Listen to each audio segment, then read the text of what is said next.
মুসলিম, একদিকে পৌত্তলিক, একদিকে ইয়াহুদি, আরেকদিকে পৌত্তলিক মুসলিম মির্জাকে পেয়েছেন। সুতরাং আপনি এই ইকুয়েশনটা মিলিয়ে নিয়ে হয়তো আপনার লড়াই এবং সংগ্রামের সাথেও পৃথিবীর লড়াই এবং করার জন্য আমাদের এখন থেকে কিছু প্রস্তুতি প্রয়োজন। সেই প্রস্তুতি সম্পর্কে আমরা কিছু কথা বলব এবং আমাদের বর্তমান যে বাংলাদেশের শাসন ব্যবস্থা আছে তাদের কাছে ওলামা জনতা ঐক্য পরিষদের পক্ষ থেকে কিছু দাবি আমি স্পষ্ট করে তুলে ধরব। বাংলাদেশের কেন্দ্রীয় কমিটির ভাইস সম্পাদক মাওলানা ইলিয়াস হামিদি বক্তব্য নিয়ে আসছেন। মাওলানা ইলিয়াস হামিদি।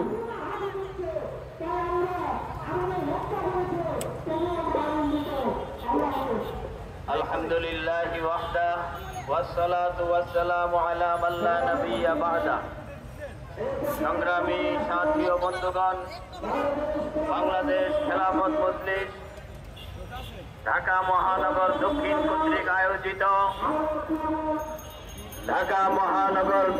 কর্তৃক আয়োজিত আজকের এই বিক্ষোভ মিছিল ও প্রতিবাদ সফল ইহুদি কর্তৃক পরিচিত যে আক্রমণ